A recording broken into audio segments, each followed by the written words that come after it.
नमस्कार दोस्तों। Share boom channel में आपका स्वागत है। दोस्तों, जो भी शेयर धारक है उनको लिए एक ऐसी खबर बड़ी चिंता की विषय बन जाती है कि जब वो सुनते हैं कि उसके पास रखे कंपनी की जो शेयर है वो डिलिस्ट होने वाले हैं।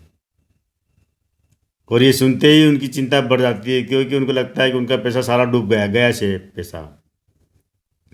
और ज़्यादातर मामलों में ऐसा ही होता है कि जब कंपनी की जब डिलिस्टिंग की खबरें आती है, और जब डिलिस्टिंग ये जो होती है ये अगर सेबी द्वारा मतलब एक्सचेंज द्वारा की जाती है, कंपनी को डिलिस्ट किया जाता है, तो वो बड़ी पीड़ादायक होता है सभी के लिए। क्योंकि वहाँ पर जब ये फोर्सफुली जब डिलिस्ट किया जाता है किसी कंपनी को, तो वहाँ पर क्या कि एक वजह नहीं होती, कई सारी वजह होती है। जब कोई कंपनी अगर मार्केट में लिस्ट होती है, अपने आईपीओ ला लिस्ट होती है, तो को सेबी द्वारा कई शर्तें लागू होती है उसके ऊपर, और उन शर्तों का पालन करना पड़ता है, हर कंपनी करना पड़ता है।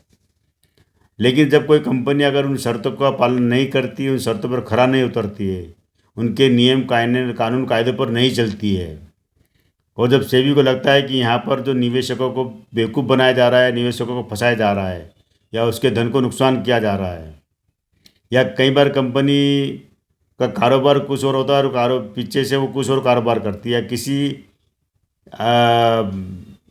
इलीगल एक्टिविटीज़ में लिप्त होती है। कई और वजह होती है जो कि मतलब बाजार के नियम के खिलाफ होती है।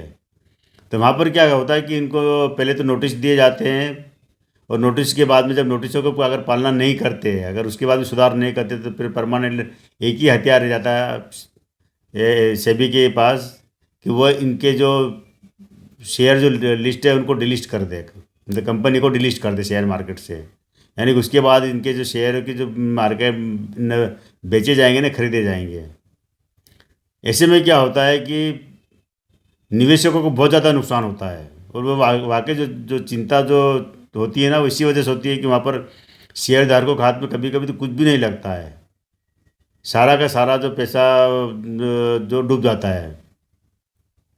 एक ये वजह होती है। दूसरी वजह क्या होती है कि जब कोई कंपनी बिकती है, एनसीएलटी में जाती है, और जब उसका जब कोई भारी कर्जे में दबी होती है, और दबी होने के बाद में क्या होता है कि जब कोई नई कंपनी उसको खरीदती है, नई कंपनी खरीदने के बाद में क्या करती है कि वो चाहती है कि ये जो मौजूदा जो उसने कंपनी खरीदी है, अब इस कंपनी के शेयरों को मार्केट में रखने की कोई ज़रूरत नहीं समझती वो, तो वो उसकी डिलिस्ट करवाने के लिए एप्लीकेशन लगा देती है, वो डिलिस्ट करवा देती है।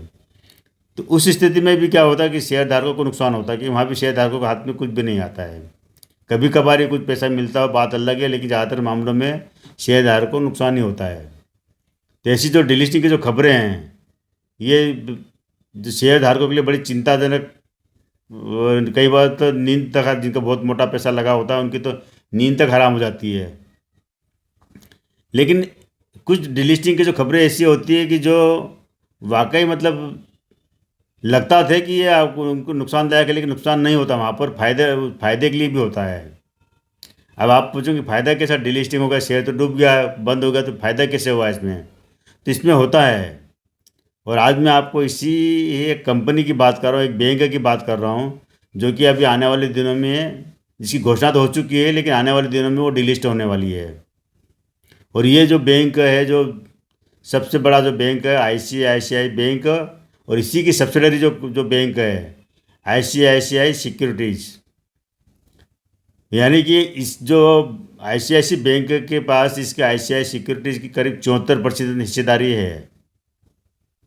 और ये इनका कामकाज तो चलता रहे, मतलब डिलिस्टिंग के बाद भी कामकाज चलता रहेगा। तो यहाँ पर क्या है कि जो दोनों के कंपनी के शेयर मार्केट में अभी चल रहे हैं, आज तारीख तक जब मैं वीडियो बना रहा हूँ, आज तारीख तक इसके शेयर में मार्केट में एक्टिव है, और वो उसमें खरीद और बेचान हो रहा है, और कुछ तेज़ी भी आई है। लेकिन क्या है कि आईसीआईसीआई बैंक ने इसके लिए इसको डिलिस्टिंग के लिए एक विचार कर रही है। विचार मतलब ये कि अब लगभग फाइनल भी हो चुका है कि वो डिलीट करवाएंगे इसको। तो यहाँ पर क्या है कि यहाँ पर आपको चिंता करने की कोई ज़रूरत नहीं है, आपको बिल्कुल भी आप निश्चिंत होकर, अगर आपके पास आईसीआईसीआई सिक्योरिटीज के शेयर रखे हैं, तो आपको कोई चिंता करने की ज़रूरत नहीं है। यहाँ पर क्या हुआ कि जो आईसीआईसीआई बैंक बैंक है, जो खुद अपने इस बैंक के जो दूसरी बैंक है इनकी आईसीआईसीआई सिक्योरिटीज़ के शेयरों को डिलीट करवाने के लिए उनको लगता है कि भाई अब इसकी अब ज़रूरत नहीं हमें इनके शेयर मार्केट में रखने की, क्योंकि मार्केट में जब शेयर अगर लिस्टेड होता है तो उसके पीछे काफ़ी खर्चे भी होते हैं।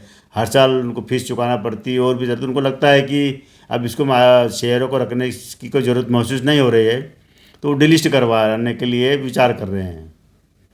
तो वो क्या करेंगे कि इसमें जो मौजूदा जो आपके पास अगर शेयर रखे हैं आईसीआईसीआई सिक्योरिटी के शेयर रखे हैं, तो यहाँ पर क्या होगा कि आपको आईसीआईसीआई बैंक के शेयर मिल जाएंगे। अब मिलेंगे किस रूप में, कितने के मिलेंगे शेयर, ये गणना जो होगी वो मौजूदा जो दोनों शेयरों के जो प्राइस के आधार पर होगी। अगर मतलब अभी अगर करंट रूप में देखा जाए तो आईसीआईसीआई सिक्योरिटी के शेयर की जो प्राइस है ये करीब 614 रुपये चल रही है। आज की जो प्राइस 614 रुपये है, और आईसीआईसीआई बैंक की जो प्राइस शेयर की जो प्राइस है 949 रुपये। काफ़ी अंतर है। अगर बराबर अगर प्राइस होती दोनों की, अगर बराबर प्राइस होती तो वहाँ पर क्या होता कि आपको एक शेयर के बदले एक शेयर मिल जाता और आपको कोई नुकसान नहीं होता। लेकिन अभी क्या कि शेयर की कीमतों में काफ़ी अंतर है, तो यहाँ भी आपको आईसीआईसीआई बैंक के शेयर तो मिलेंगे, लेकिन ये सोचना आपकी भूल रहेगी कि आपको सस्ता शेयर के बदले महंगा शेयर मिल जाएगा, ऐसा नहीं होगा। आपको क्या होगा कि आपके जो मौजूदा शेयर है, जितने भी शेयर है, उसकी एक जो करंट प्राइस निकाली जाएगी, उसका जो रेशो बनेगा, उसी प्राइस में कितने शेयर आपको आईसीआईसीआई बैंक के दिए जाएंगे। उस प्राइस को ऊपर जहाँ पर जिस प्राइस पर अगर ये बैठेंगे तो उसी के रेशो में आपको आईसीआईसीआई बैंक के शेयर मिल जाएंगे। अगर मोटा मोटा अगर आप देखें तो क्या है कि जैसे 614 रुपये है, तो 614 रुपये और 949 रुपये, इसमें अगर देखा जाए तो अभी करीब करीब ये 325 रुपये का अंतर आ रहा है। तो यहाँ पर क्या करेंगे कि आपको अगर आप गणना करके देखना कि आपके अगर तीन share ICICI bank, sorry ICICI security के तीन शेयर की कीमत होती है करीब 1842 रुपये। और और जो आईसीआईसीआई बैंक के दो शेयर की जो कीमत होती है करीब 1800-1900 रुपये के आसपास होती है। तो यहाँ पर जो रेशो ये बैठ रहा है कि आपको तीन शेयर आईसीआईसीआई सिक्योरिटीज़ के बदले आपको दो शेयर आपको मिल जाएंगे आईसीआईसीआई बैंक के। वो जो बचा हुआ जो अमाउंट है तो वो आपका जो आपकी शेयर की जो गणना होने के बाद जो बचा हुआ अमाउंट होगा, जो ज़्यादा निकलता है तो आपको वो अमाउंट मिल जाएगा, या उसके बदले आपको शेयर मिल जाएगा, एक्स्ट्रा शेयर मिल जाएगा। मतलब ये होता है कि जैसे क्या होता है कि आपके पास अगर 35 शेयर रखे हैं, 30 शेयर रखे हैं आईसीआईसीआई सिक्योरिटीज़ के, और इसके इतने रखे, उसमें क्या होता है कि आपको शेयर के बदले तीन शेयर के बदले दो शेयर तो वो मिल जाएंगे, और बचा हुआ अगर अमाउंट अगर इतना निकलता है कि उसके बदले आपको एक आध शेयर और दिया जा सकता है, आईसीआईसीआई बैंक अगर एक शेयर और दे देंगे। मतलब आपके प्राइस की गणना की होगी यहाँ पर, शेयर की गणना में प्राइस की गणना, जितने अमाउंट को आपको जो आईसीआईसीआई सिक्योरिटीज़ के शेयर का जितना अमाउंट बनता है, टोटल अमाउंट जितने भी आपको शेयर रखे, आगे चाहे 10 शेयर रखे, 3 शेयर रखे, 50 शेयर रखे, 100 शेयर, 1000 शेयर, उन सबको जो अमाउंट, उस अमाउंट को आईसीआईसीआई बैंक की जो करंट प्राइस होती है उससे डिवाइड किया जाएगा। डिवाइड करने के बाद जो शेयर निकलेंगे उतने शेयर आपको मिल जाएंगे। तो उसी आधार पर आपको शेयर मिलेंगे। यहाँ पर मुझे लगता है कि आपको 3 शेयर के बदले 2 शेयर आईसीआईसीआई बैंक के मिल सकते हैं। अभी कोई ऐसी कोई घोषणा नहीं हुई कि कितने शेयर मिलेंगे, क्या मिलेंगे। अभी इसका 2-4 दिन में या एक आध हफ्ते में सारा क्लियर हो जाएगा। लेकिन मैं अभी जो आपको जो बता रहा हूँ ये रेशियो अभी करंट प्राइस के आधार पर बता रहा हूँ। जरूर नहीं कि यही हो सकता है इसके आसपास, लेकिन आपको नगद पैसा नहीं मिलेगा। यहाँ पर एक बात ध्यान रखना कि आपको शेयर के बदले शेयर ही दिए जाएंगे। और अब उसका क्या होगा, जो आईसीआईसीआई सिक्योरिटीज़ का क्या होगा, तो वो यहाँ पर क्या उसका केवल शेयर डिलिस्ट हो रहा कम, बैंक वो चलता रहेगा, बैंक का अपना काम का चलता रहेगा। वो क्या कि एक अलग तरह का उनका काम का थोड़ा अलग तरह का कामकाज है। आईसीआईसीआई बैंक की तरह कामकाज नहीं है। जो आईसीआईसीआई सिक्योरिटीज़ है ना, वो क्या करती है कि जो बड़ी बड़ी कंपनियों के जो वित्तीय जो सलाहकार का काम करती है, वित्तीय लेन देन का काम करती है, उनकी जो इक्विटीज़ वगैरह का आदान प्रदान जो होता है, जब वो कंपनियां किसी को अधिग्रहण करती है तो वहाँ पर जो बड़ा लेन देन होता है, तो उस तरह के काम करती है। दो कंपनियों के बीच में वो एक बड़ा काम, अलग तरह का काम होता है वो। वो नॉर्मल एक बैंक की तरह काम नहीं होता, उसका काम थोड़ा एक बहुत हट के अलग होता है वो काम।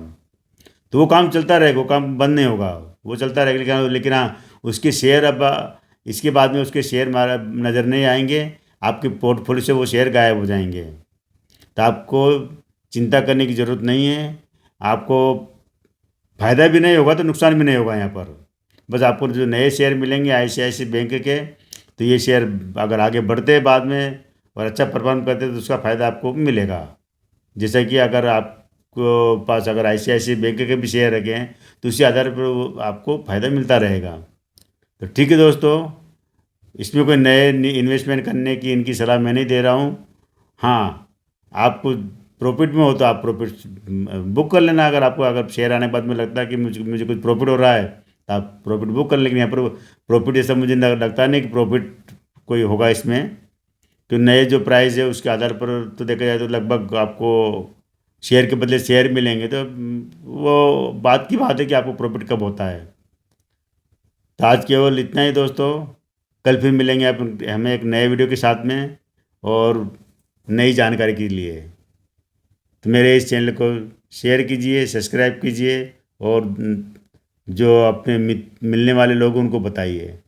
तो आज इतना ही दोस्तों, थैंक यू।